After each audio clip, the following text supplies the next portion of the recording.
Welcome, everyone. My name is Mark Bundang, and this is the Making Your Mark podcast. It's the podcast where we get to explore the journeys of really incredible people who I've encountered over my networking and my life and my career. Really interesting people who have great stories to tell. These are people who have had ups, had downs, have made their mark, and by overcoming challenges that they've encountered in their career. I'm super excited to share this one. My guest is Minh Josefsson. So, Minh, welcome to the show. So, I just a little bit about the background that I know of you. I know that we met this year. You had found one of my posts on LinkedIn on business transformation. So that's kind of a topic that we both share. And once you reached out, which I thought was really wonderful. It came during a time when I needed it very much. I wanted to know more about you as I heard more about you. That being said, Min, would you be able to share a little bit of your background before we get into the meat of this episode? Yeah, sure. So thanks for having me, Mark. From a background perspective, right now I'm in that zone of business transformation. Originally started my career in the world of Six Sigma. So I grew up in Montreal, and from there, having joined an organization that was very focused on Six Sigma, Bombardier Aeronautique, it really positioned me in a role that, one, had a lot of structure to it. So this is talking about a role that really formed you. So that helped a lot. Two, it gave me a great deal of exposure to executive management at the time.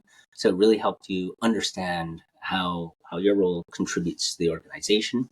And finally, that starting point in the world of Six Sigma, which is kind of an engineering role predominantly, but having used it in a business context, has taken me through the many roles I've done today, having added change management experience in terms of the people relationship, having added agile, so the notion of organizations doing agile practices, to today, considering myself someone who has a lot of depth at looking at transformation, looking at the mechanics of what process looks like, looking at the mechanics of how to ensure people adopt change well, and finally how we could be a little more adaptive or agile in terms of how we approach problems and solve them sequentially. Good. And listen, I know we talked a little bit before the episode recording started, and listen, I just learned this about you. Where your origins, just a little bit, just where's the starting point, actually, if you could go through that a bit. So based on the name, right, Minh, Vietnamese, I was adopted, and the last name Josefsson is actually Swedish. So at that time, when adoption was taking place from Vietnam, a Swedish family already had 4 biological children. At that time, they were living in the greater sphere of Montreal, and they adopted 4 more children. One of whom is actually from Montreal, so she's interracial. 3 others, myself included, are actually from Vietnam. And we each have kind of our own background, meaning 2 of them are Afro-Asian, so more, well, one of them, he's, I can't even think how old he is, but anyhow, much older. He grew up, and each of us were sequentially adopted through that system that was going on in Vietnam at the time. So I grew up in Montreal, the outskirts, the suburbs of the West Island, which meant, yes, you're exposed to French, but I have to be honest, I was very much in an English neighborhood, Point Claire. But having studied and worked successfully in Montreal, being able to use French was very important. But for some reason, I always found myself, regardless of the organization, like Bombardier, after that, Aeroplan, I was always in that role where I was constantly the token guy who could actually go outside the Quebec market and work with other teams. So you could speak in French at home and the home office, but then use English as part of the market thing. So that experience, though, as a family, and even today, I have certain siblings living in Scandinavia, Sweden, Norway, and then some other siblings living in the greater, between Ottawa, Toronto, Vancouver. It's given me a great perspective of what everyone's done for work, and also the experience of multiculturalism. We've traveled a lot, so we've lived in different parts of the world, and that's helped me see or experience vicariously some of the experiences they had. Okay. See, what I really love about your story, at least what I've heard so far, is that for those of us watching this, it'll be posted on YouTube and everything like that. Not everyone knows about Quebec, right? Not everyone knows a bit about how it's a significant yet smaller part of North America, and there are factors in there like the language, right? French is something that is very important to the culture of Quebec, but when you go outside of it, they don't really know, right? So no one really, not many people will be able to speak French back to someone who's from Quebec who speaks French to them, right? So I really admire anyone who can come from this environment, growing up here and its distinct culture, and then be able to relate back to say international experience, or and then bring it back here, and make Quebec a bit more diverse, more rich, and then add to the culture as well. So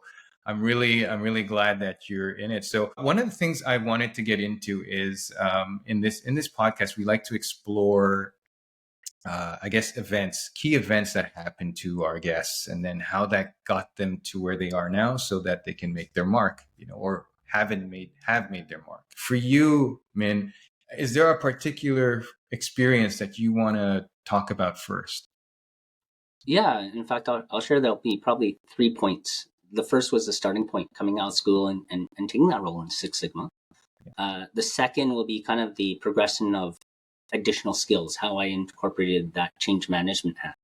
And then finally, to where I am today, I'm in Toronto and been here for over a decade now, 12 years, thereabouts. And how this last chapter, the latest chapter, has kind of been an accumulation of those other experiences. So let's start with that first opportunity. And this is one where, having completed my BCom at Concordia, like many of my classmates, we were trying to get jobs directly with the organization. And funny enough, I did not get the job. I was applying for a role in competitive intelligence. I came from the finance background, but another classmate got that position. And so in some ways I had to kind of struggle looking for other work in that interim. But what's interesting is that within that year, I stayed in touch with the HR and organizational development people who de facto became my mentors. Mm. And as they were looking at how Bombardier was evolving with this Six Sigma practice, and I guess being able to keep in touch with them, we realized, hey, Min, you should try out for this role. We're opening applications for the non-engineering, and that basically shifted me from trying to think that I was going to work in finance and having done all my studies. In fact, I was preparing for my CFA in some ways, and then going straight into a role of Six Sigma. And the interview process there was very different than anything I'd gone through before. It was one that actually made me practice or apply myself in terms of being recognized for an interview. So we did a Lego exercise, making something and just being observed by the committee in terms of being able to understand what talents you had to bring. How do you work with others? What do you do to problem solve? Second to that was a presentation format. So in school, I'd done case competitions. So again, it was the opportunity of applying that skill, that experience of how to present yourself, and more importantly, explain or rationalize how you do this and how the outcomes connect. Now, And this was your first major, yeah, major job, right? So did you walk in with good presentation skills, good interview skills at all? I had done a lot of interviews up until that time, so possibly, but this is one where they actually threw me the curveball of doing an exercise. So they have almost 20 candidates in that first interview broken out, and they let you self-organize, saying, here's an exercise. On the wall is an instruction sheet, kind of like what modern day survival is figure out to do these three pieces. You have to build a car, you have to build a bridge, and you have to build kind of a touchdown zone. And you're looking around the room and you're just trying to find allies to work with. I happened to work with a group that we were doing the car piece, and the observers, the hiring managers and HR, they're kind of sitting around the room just watching. And you don't really know what they're looking for other than you're trying to achieve something in front of you. They did a debrief in which they asked questions about your experience with it. And we realized that there are certain talents that we're missing. Like, for instance, coordinating these three pieces so that we're all working to the right schedule, and then not knowing, well, what's the next step out of this? These are things that To that point, coming out of school, interviews were more of an on-campus exercise. You come in, you present yourself. Yeah. And then basically that was like a 2-step process, barely, right? Usually the company did a presentation first. In this case, it was very different. The presentation piece, I have to be honest, I actually met one of those OD people in advance to talk about that process. She had actually seen me do the case study, by the way. So she said, this would be something that you really have to use that skill again. Otherwise, you'll be caught unaware of what they really want to do. How do you connect the dots? That's interesting. It's a good point for a lot of the aspiring professionals that are going to see this video. It's because there's the big event like the interview or the presentation and stuff like that. But I think most of the work comes before that, and maybe a lot of it afterwards, because you have to cover all the angles. But can you elaborate a bit more on the prep made, or the I guess the mentor, or how you got in the door? Well, what they did is they facilitated introductions, and 3 specific things happened. One, I went to the company in advance for a I don't want to say pre-interview, but I met another, what was then Six Sigma Master Black Belt, so I was going for the Black Belt role, and asking them how are they actually applying it, because we had studied what Six Sigma was in school, but we didn't really see it yet, right? So being able to meet someone in advance, who by the way was one of the observers during the exercise and not telling me what the interview was, but being able to understand how they were using Six Sigma was really important. And it also gave me that comfort of coming into the company and just, traditionally I'd say I'm more of an introvert, but being able to push myself to take advantage of this introduction. That's important. Another piece to it in terms of preparation was, I think when we did our case studies at school, a lot of repetition. It's not just like a school project presentation, it was for competition. And as a result, you're just constantly working on content analysis and the actual what you present and project to your audience. So all those things were coming into play when it came time for this interview. Oh, awesome. This is the first interview that was not the traditional recruitment interview I'd gone through, which was you show up and you realize there's 20 people. Didn't figure that. You get called back later and says, well, could you do a presentation? So now it sounds something that makes sense. And then you finally go through the final interview with the hiring management team. Yeah. So that was only at the end cycle. So it was very different or unexpected. And so even then, my mentor couldn't tell me the steps, nor when I do my first kickoff visit. But it gave me a certain sense of understanding the process that the role is doing. And then it kind of connected the dots of why they wanted you to follow this process, because your work in the role of Six Sigma was very much that. You're problem solving, the mechanics of fixing something for process analysis. And then you're trying to ensure that there's a presentation element explaining this is the change that we're looking for. These are the key steps. Here's the opportunities. Here's the defects. And finally, you're working with the executive or the hiring manager, the approvers, about saying, this is the change we're going to make. Are you on board? So it literally, in some way, mirrored what the job would look like without telling you. So obviously you passed through, you made it through, right? So you had the skills and all of that, but you also mentioned that you're an introvert, right? So I wouldn't know from speaking with you. I would have thought that you're a lot more extroverted than that, but you're an introvert, you say. Yeah, I mean, one-on-one, it's a lot easier, and with practice, I'll say. But if I were to go to a social setting without preparation, I probably wouldn't be interacting as well. So that's what I meant by like being an introvert. You work at it. When I do projects, I start off with a lot of one-on-one calls before I just do an opening group call. So if it's 20 participants, I'm probably going to meet all 20 in advance, one at a time. So that gives me both a degree of confidence, preparation. So now I know what the key speaking points that resonate. And I mean, I know we kind of went a little bit off on the questions there regarding the process of how to get in, but I think it's important because a lot of aspiring professionals, especially for myself, I'm extremely introverted, or at least I used to be. I've done a good job of faking not being an introvert right now. So those are some really helpful tips. Yeah. Do you want to maybe continue a little bit about your first experience? Yeah, I think once I made it in the door, what was really unique about this experience and role was that they had a very rigorous training program. So unlike some jobs where you kind of just show up and you're a one-off, it was almost an extension of school in the sense that now they've hired all these black belts in the World Six Sigma. And they said, for the next 6 weeks, 6 months, you'll do 6 weeks worth of training, 1 week every month. And you'll go back to your business and work for those 3 weeks. But every week, 1 week a month, you'll be coming in as a cohort. And so what's interesting is that, yes, I was brand new to the organization, but many of the other black belts are actually existing employees who have been now moved into this role. And so as a cohort, you really get to gain a lot of experience of what people understand about the industry, but then you come in with a very fresh perspective of how to solve the same kind of problems. I think having that cohort helped a lot. In fact, 1 or 2 of the people I met from that time, I'm still in touch with today. So that's 20 plus years, because you create a real bond with certain people.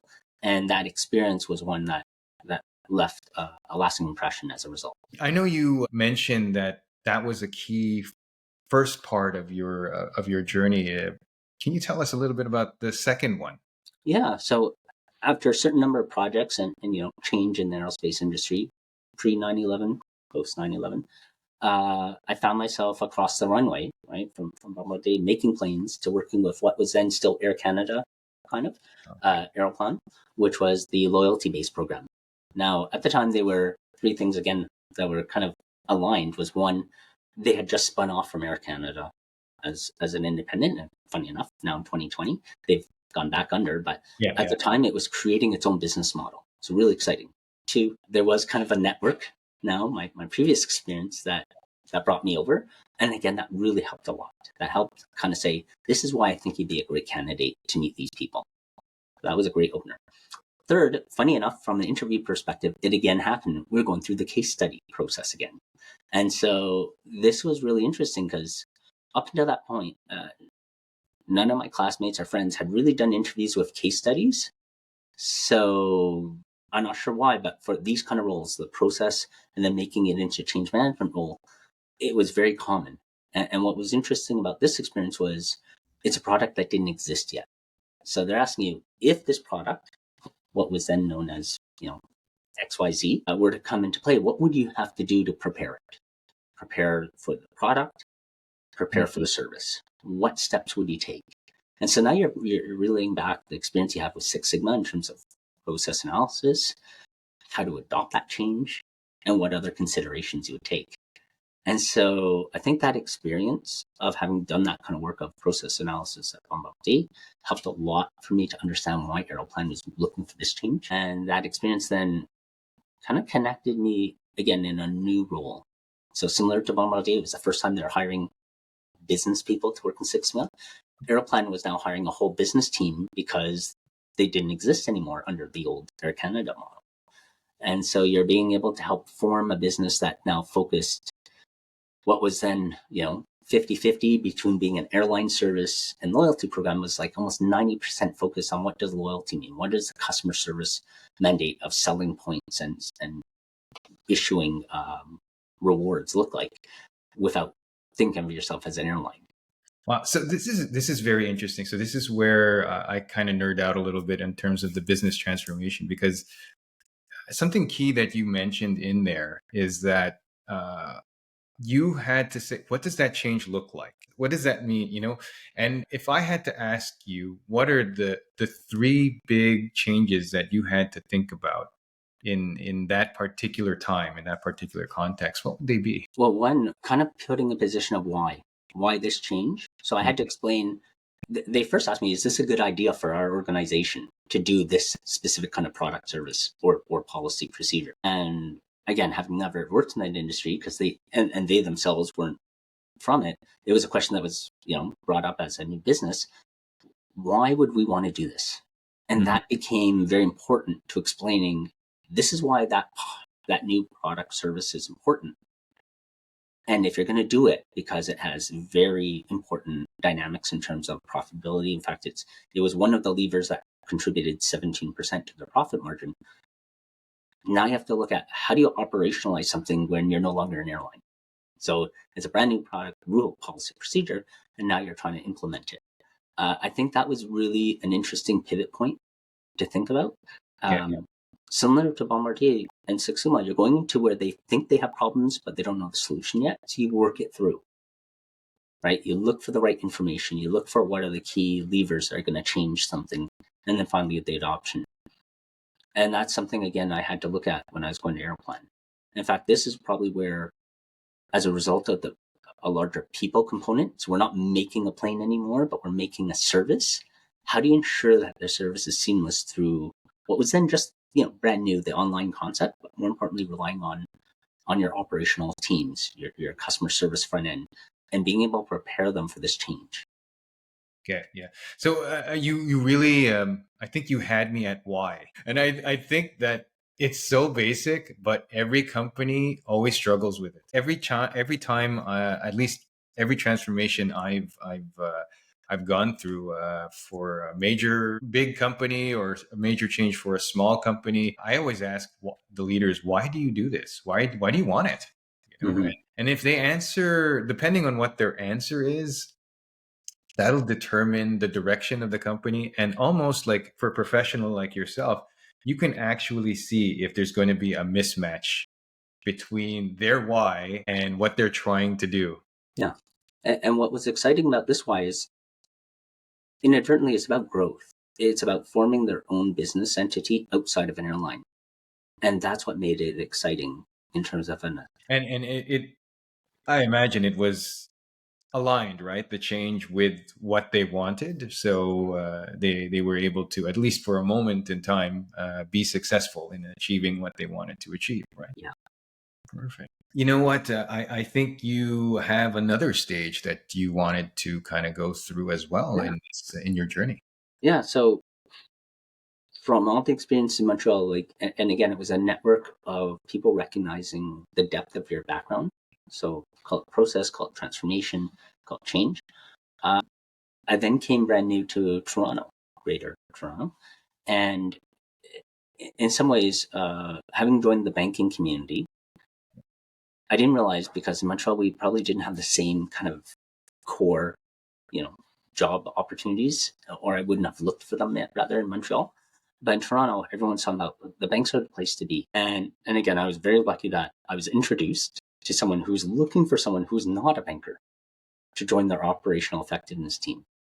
And here the why becomes we need people to help transform for cost transformation. So going back to the traditional Six Sigmas, defect management, but also cost savings. But again, a bank at this stage, Scotiabank, was going through the opportunity of they've made a decision to change a big piece of the operating model, creating a team in Bogota, Colombia. And what steps do they need to take to make sure the transition is successful? So this is a different kind of change where it's a mix of growth in one area, but it's closing down another. So you're now equally using your change management hat.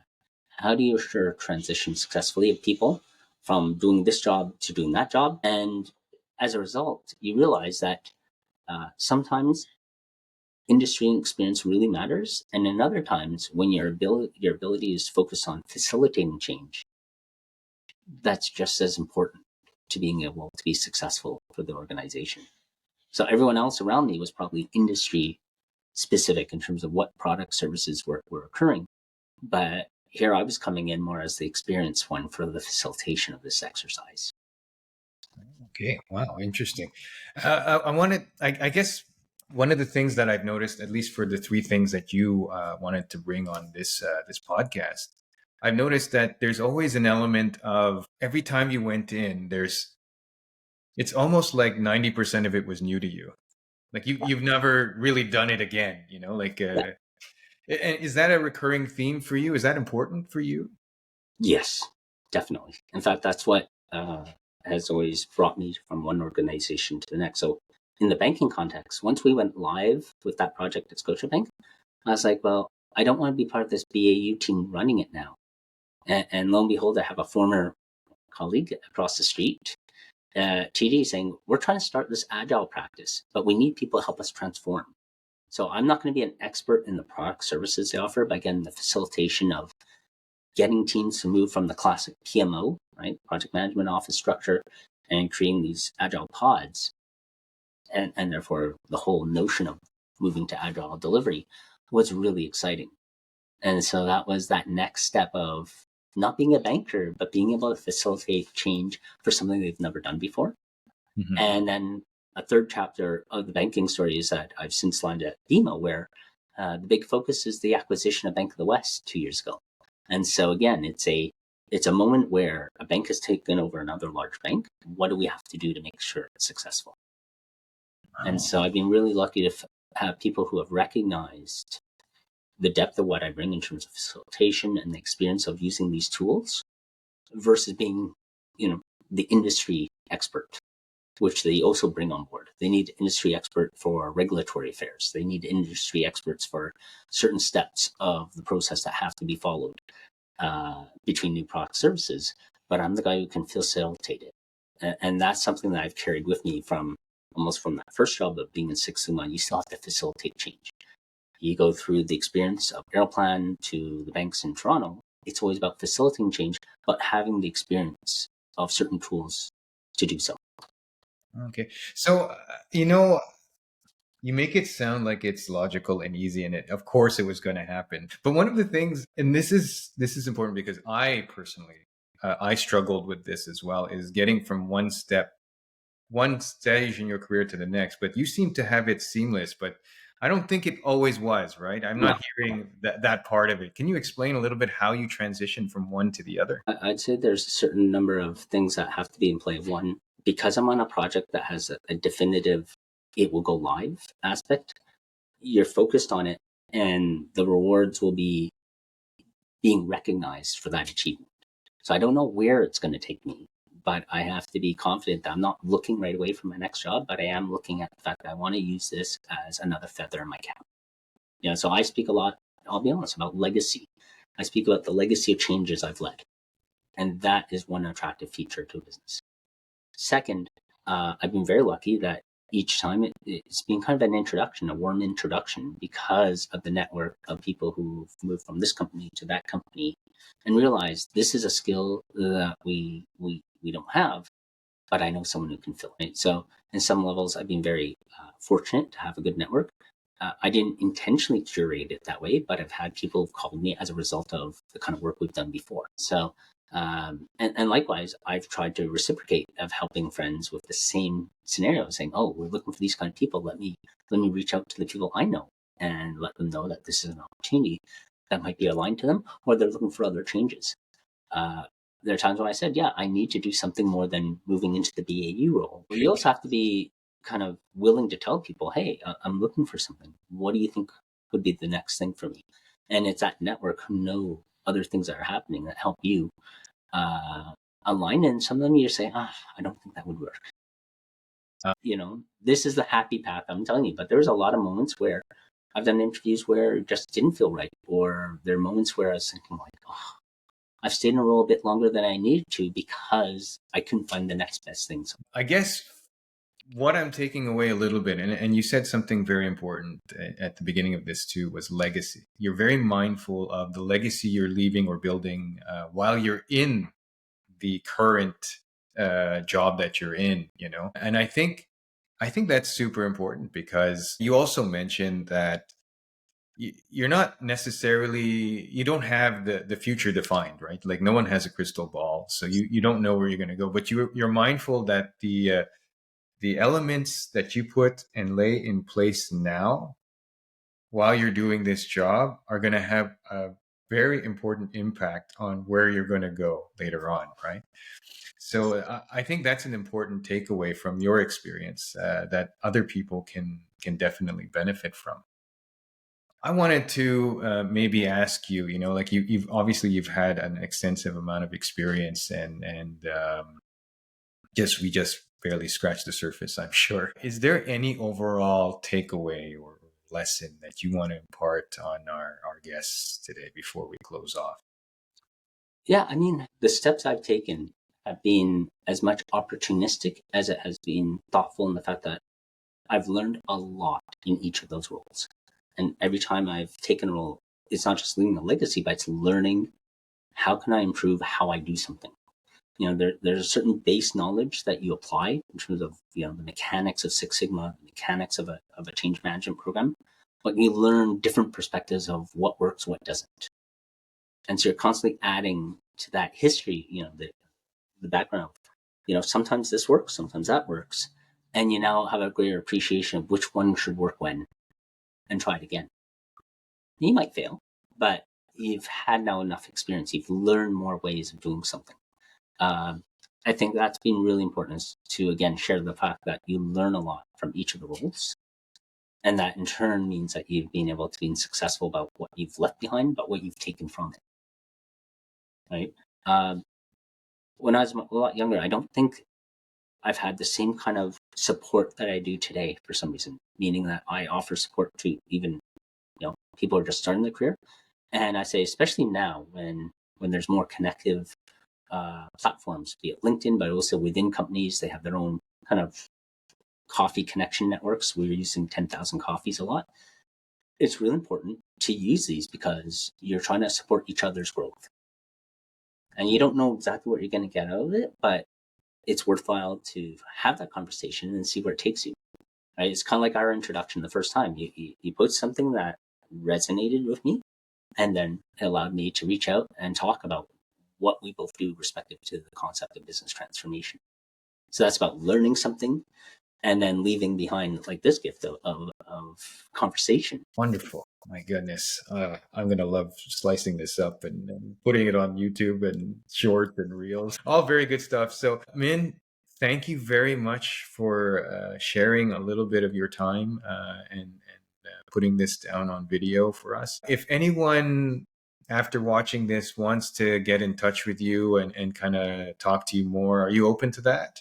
Yes, sure. Perfect. Where can they reach you? Where can they find you? Find me on the LinkedIn connection. I'm not sure if there's a way to do it, but if you just add my LinkedIn URL at Min Josefsson, Josefsson. I'm probably one of the only ones with that name. On LinkedIn, that would pretty much allow you to connect with me. Send a message about who you are and perhaps how we can connect, and I'd be more than happy to have a conversation. Wonderful. Well, thank you very much, Min. Everyone, you can reach him on LinkedIn. That's the best way. And if you don't know how to do that, contact me, and then I'll lead you to Min. He's a wonderful person and a wealth of experience, and he's just willing to share. So this closes off this episode. I'm super happy with what I've learned as well, and hopefully people who've watched have also taken away what they want to take away from it as well. Thank you very much, Min. Have a great rest of the day. Thank you, Mark. Take care. Hey, thank you very much. If you made it this far to the end of the podcast, I really want to thank you from the bottom of my heart. We're just starting out, so it would help if I could just ask one more thing of you. Please subscribe to this channel and share the podcast, share the episode on any platform you can. It would mean a lot to me, and it would help us a lot. Thank you.